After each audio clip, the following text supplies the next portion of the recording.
Thank you, Mr. Chair. Members, SB 1458 is sponsored by the Board of Equalization member George Renner and seeks to make California law consistent with federal law so that any veteran receiving service-connected disability benefits at 100% will be eligible to receive the state's disabled veterans property tax exemption on their home.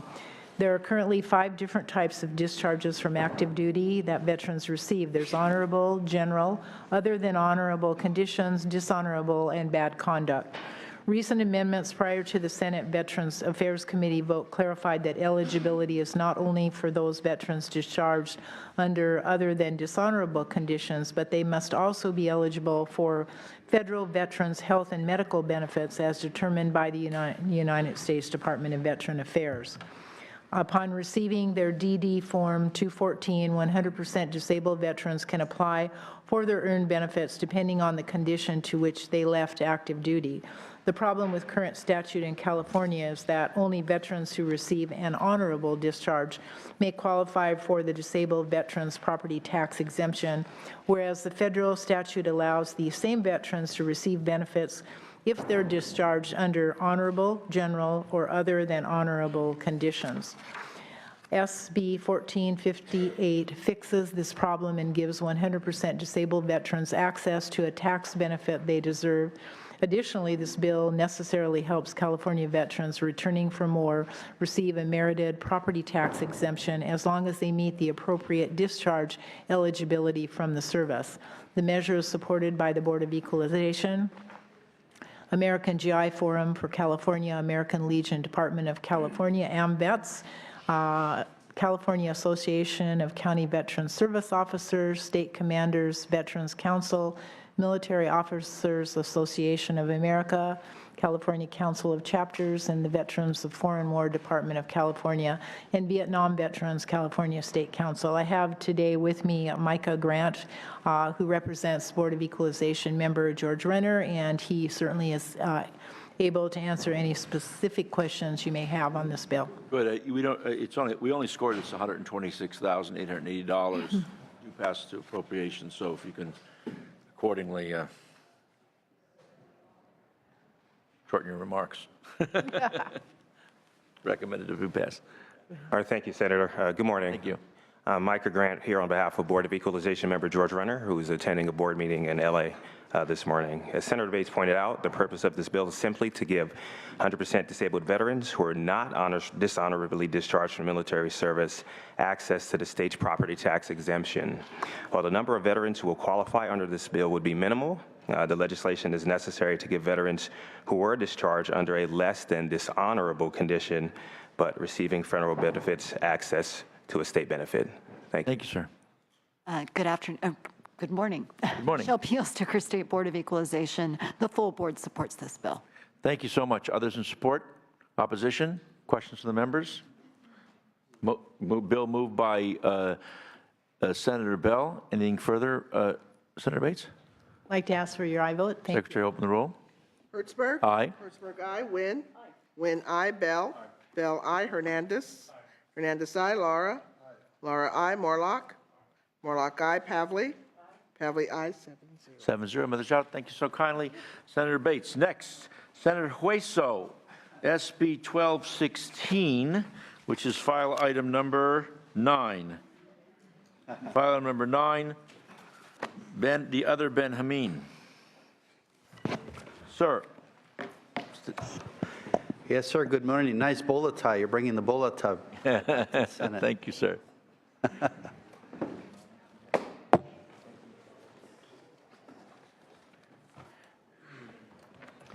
Good morning, Mr. Chair, Senators. It's a pleasure to be here. Thank you for allowing me to present this very important bill.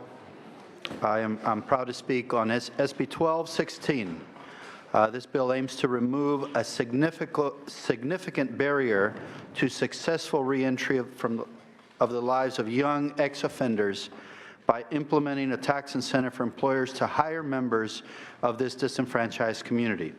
First of all, I'd like to thank the staff for helping us improve the bill, and we're accepting the amendments.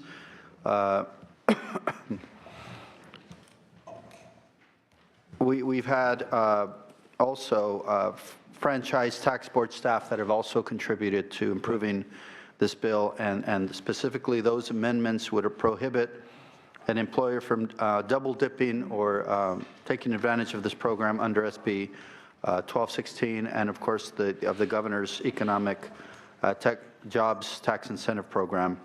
It would begin the program in 2017, which was a clarification. It would adopt the technical cleanup amendments, again, suggested by the franchise tax board. And our office will also adopt a clarification amendment that will allow employers to qualify for SB 1216's tax credit, where lower wages are paid as long as they are in a designated pilot area as described in the Revenue and Taxation Code. One of the things we also want to work on is increasing the eligibility of all businesses in this program across the state. Because this is mirrored on a policy that attracts businesses to California, that was limited. We're not going to work on those amendments today, but that's our intent going into the future, finding a way to do that in a way that is mindful of this population that's seeking these jobs. This bill is needed because overwhelmingly a youth group, 18 to 24, who is released from the prison system in our state, this group in particular has almost a 70% chance of reoffending. This is creating an enormous problem in our state. It's a fiscal problem. It's causing problems in our prisons and with overcrowding. And of course, we know how expensive that is. Oftentimes, $50,000 to $60,000 a year to incarcerate this population. Time spent incarcerated for these kids can also make matters worse by depriving them of a chance to develop job skills, on-the-job training, and the social capital necessary for success in the labor market later in life. These existing barriers to employment and successful reintegration are further exacerbated by employers' unwillingness to hire ex-offenders. A recent California Department of Corrections and Rehabilitation CDCR outcome evaluation report indicated that younger felons recidivate at the highest rates. Inmates released, again, from 24 to up to age 24 are 67.2% chance of recidivation, of going back to prison. You know, I have long speaking points on this, but we have lots of people from the community that support this bill that are here that want to speak on this bill, and I thought their testimony would be far better than anything I have to say. So I'm going to limit my comments. This bill would give a tax credit to businesses that hire these youth only if they go to an educational program, a job skills program, a training program that allows them to either get their diploma or some kind of certification that will allow them to enter the market. So what we're finding today is these young people are going through these programs. They want to change their lives. They're getting an education. And when they go get the job, people are like, no, you're an ex-felon, I'm not going to hire you. And this aims to eliminate that and give them a job. So I'll allow our community members to say some words. We have Robert Chavez, the Executive Director of the Urban Corps San Diego. Scott Budnick is the founder and president of the Anti-Recidivism Coalition, and a few more. So, Mr. Chair, with your support. Good morning, Mr. Chair, members of the committee. My name is Robert Chavez. I'm the Vice President of the California Association of Local Conservation Corps, which is the sponsor of SB 1216. We've been proudly working with Senator Hueso for several months now on this bill, and proud to be here today. I'm also the head of the Urban Corps of San Diego County, which is a job training and education program for at-risk young adults down in the Southern California. And with me here this morning is Eliseo Nunez, who is a crew supervisor and a mentor and a former graduate of our program. and he'll be talking to you about the struggles in his past when dealing with criminal background while doing job search. We're looking for a quality, well-paying job. It was a struggle, so I'll turn it over to him, and I'll be available for any technical questions you might have on our program or the proposed bill. Thanks. Please. Thank you. Good morning. My name is Eliseo Nunez. I spent well over 6 years in prison. I walked away from my past lifestyle of gangs, and I just celebrated 4 years clean. Life has taken a drastic change for the better, but it has been a struggle. I remember job searching when I got out of rehab and how pounding the pavement would take a toll on me, not only physically, but mentally. I was becoming drained from all hope. Door to door that I opened to submit my application was another dead-end street. At this point of my life, I was ready to work, ready to be a productive member of society. My soul was screaming, give me a second chance and I'll show you, but the felony on my record haunted me. Then I got a call from San Diego Urban Corps training program. Urban Corps has been a heaven-sent program to me. They gave me an opportunity to prove my willingness to work, learn skills, and get a high school diploma. Since joining, I have grown tremendously. I obtained a Class B driver's license and have developed my communication and leadership abilities. The negative snowball effect in my life turned positive. I was class valedictorian. I received the National Corps Member of the Year award. Wow. I was featured in the local paper. Not only that, City Council has named March 18th Eliseo Nunez Day in the city of San Diego. All this happened because somebody believed in me and gave me a job. If life is a canvas, this felon has definitely turned it around and painted a beautiful picture. I was fortunate to be hired by San Diego Urban Corps as a supervisor, where I mentor these youth similar to my own. I know it would have been difficult for me to get a job. I am supporting SB 1216 because I want these young adults to have more chances than I did. They have the potential to shine their light on this world, but need a stepping stone.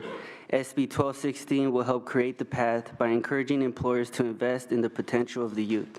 Thank you. Hey, man, thanks for being here. Thanks for having the character that you got, man, and making through all the stuff you had to, the walls you had to run through. It's pretty cool. Yeah, thank you. Thank you very, very much. Sir. So my name's Scott Budnick. Spell that name? B-U-D-N-I-C-K, Senator. And what is your experience that gives you qualifications to be able to testify before this important Senate committee today? It's a great question, Senator. I am the president and founder of the Anti-Recidivism Coalition, a group of 270 men and women who are formerly incarcerated, who commit to being crime-free, gang-free, drug-free, in school and working and willing to be of I know, service. just because you're president doesn't necessarily mean you have any qualifications. What are your qualifications? Good question, sir. Maybe it is the fact that maybe I produced the Hangover movies, and that has a lot to do with what we're talking about here. Okay. Go ahead, sir, proceed. Thank you. On in for the Senate here, we have a rule here, we have a decorum. Your shirt's not tucked in. Oh, man. This is actually a brand called Untuck It, meant to be worn untucked. And it's denim day as well, so I didn't wear my suit. The denim's okay, but the Untuck It thing is not. Sir, I will respect the decorum of the committee, and I will happily tuck my shirt in. Thank you kindly. Although I know we're televised, and this doesn't look very good. Please proceed. Thank you, sir. Before I actually started the nonprofit, on the Hangover, I hired 2 formerly incarcerated young men, told them that they need to be here 30 minutes early every day, out-hustle everybody. They did just that. They got into the unions. They went on to Ironman after working on the Hangover, and now they raise their kids the right way and are working nonstop. And these are just 2 of the examples of the 270 ARC members. I think it's worth talking about. Senator Hueso gave some good data, but what happens if we do nothing? Right now, the cost in adult prisons about $60,000, but the cost in the juvenile system up to age 23 is $220,000 a year per kid. $220,000 a year per kid in the Division of Juvenile Justice state facility, and the recidivism 70%. So if I was a CEO and I had a company and my $270,000 product failed 7 out of 10 times, I'd be fired and the company would be shut down. But we keep doing it, and we keep doing it, and all the data shows all the data shows that education, Rand just did a huge meta-analysis over 10 years, education, job training, and employment reduces recidivism by over 50%. So I have a lot to say. I don't need to say it all. I think that says enough. I'd like to waive the rest of my time and introduce you to Ramon Escobar, who was my student in juvenile hall when he was 14 years old and basically taught me that you could never give up on anybody. So, Ramon. Thank you, sir. Good morning. Thank you, Mr. Escobar. Thank you. My name is Ramon Escobar. I was raised in South LA in a very dysfunctional household with little to no influence in what it meant to be employed or how to earn a proper living. I had no guidance, no direction as a kid, so I followed in my family's footsteps, which quickly landed me in a criminal justice system. When I first entered into juvenile hall, I encountered my first job experience. It was something as simple as being a unit helper, cleaning around, assisting in distributing hygiene and so forth. But that small opportunity created an incentive for me to shift my energy in the right direction, since I quickly learned that I would be compensated with extra time out of my cell or additional lunch bags. For the remainder of my time incarcerated, I did my best to always find ways to actively work or participate in activities that will help me not only obtain the certain thing that I wanted, but also it helped me develop a sense of responsibility and accountability I had no clue I was actually learning. Once I was released, I was lucky enough to have a decent parole agent and a friend who helped me enroll in a job training program called the San Gabriel Valley Conservation Corps, where I had my first actual experience with a real paying job. There, I was matched with a mentor who helped me identify the key components of becoming a better employee and the importance of being one, not only for the company I was working for, but also for myself. The smallest things my mentor taught me, from being there 30 minutes early to doing more than my job required me to do, helped me quickly elevate as an employee, helped me quickly elevate my employee status and my pay rate. This job training program was a key component to the success of the story that I have today.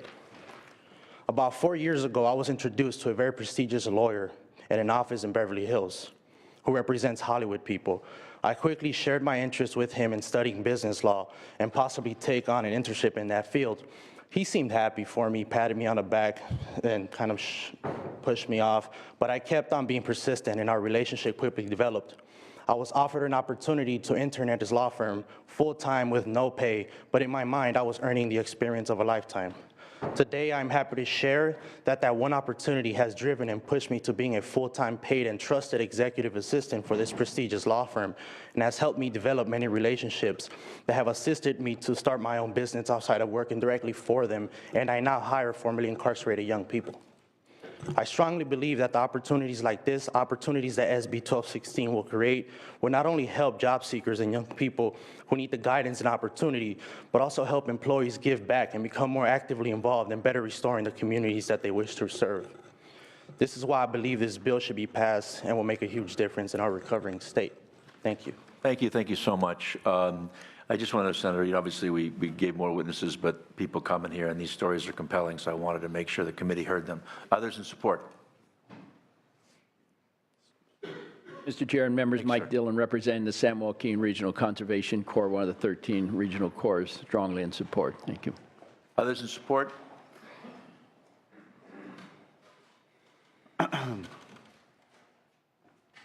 Hello, my name is Gabriel Garcia, and on behalf of the Southeast Asia Resource Action Center, we strongly support this bill. Thank you so much, sir. Thank you. Sir? Good morning. Sean Riggins, Director of the Fresno Local Conservation Corps and Chair of the California Youth Build Coalition. Strongly in support of this bill. Thank you kindly, and thanks for coming. Really appreciate it. Any opposition? Questions from the members? Want to close? Oh, sir. Thank you. Senator Hueso, have you done any scientific study or any analysis on what is the tipping point where an employer would take advantage of this credit? I think generally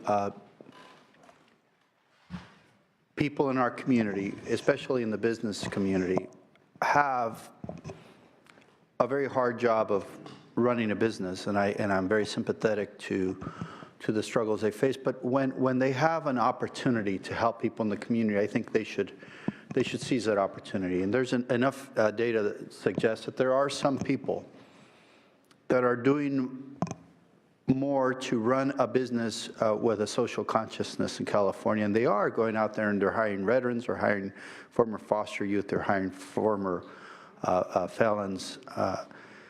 But I think more needs to be done.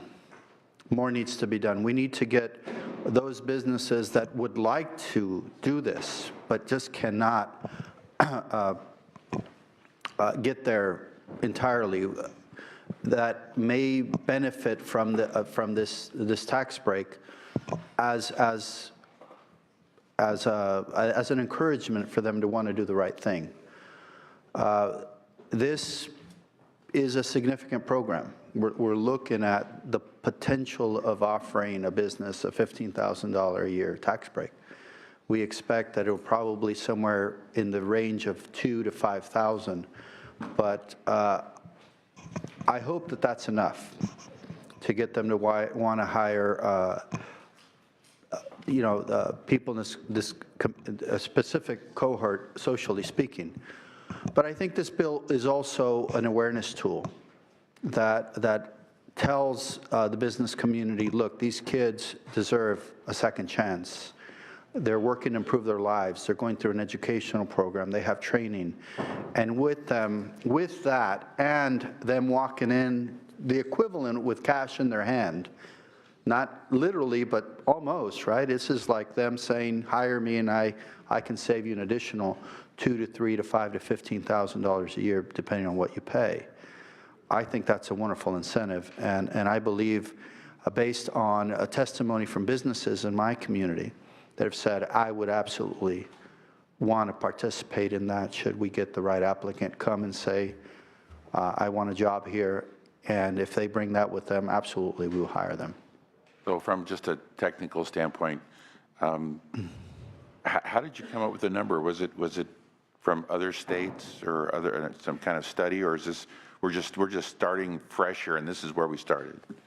We modeled it after the state's business expansion and retention program, the economic job incentive program that's currently administered by GoBiz.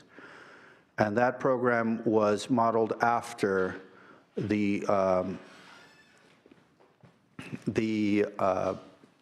you remember, what's it called? The districts. Somebody help me here. Enterprise zones. The enterprise zone, thank you. It was modeled after the enterprise program. So instead of making the enterprise program go away, it was redefined and targeted to certain targeted zones. The difference between this law is it wouldn't be within the target zones, it would be statewide. So we've expanded that. So it would be very similar to using the same criteria that we use to attract employers to California and say, come to California, you get a significant tax break. If you move into these economically depressed areas, well, if they're willing to take that tax break to move into economically depressed areas, the idea is that they will be willing to take the same tax credit to hire somebody that's qualified, but that simply has a history of having, a history of being in the criminal justice reform program. Thank you. Do I have a motion do pass as amended to appropriations moved by Senator Bell? Anything further on the close, Senator Hueso? Simply, I would respectfully ask for your support for this bill. Absolutely. Good idea. It's a good bill, good bill. All right, Secretary, open the roll. Hertzberg? Aye. Hertzberg, aye. Wynn? Aye. Wynn, aye. Bell? Bell, aye. Hernandez? Aye. Hernandez, aye. Lara? Lara, aye. Morlock? Pavley? Aye. Pavley, aye. You have 6-0. Are you going to hold off on this? Yeah. Okay. 6-0, measure is out. Thank you so kindly, and thank you for your patience for my tough cross-examination, Mr. Butnick. Thank you, Senator Hueso. Okay, we're he untucked it. Yes, that's how long that lasted. Okay, file item number 10, SB 1233, Senator McGuire.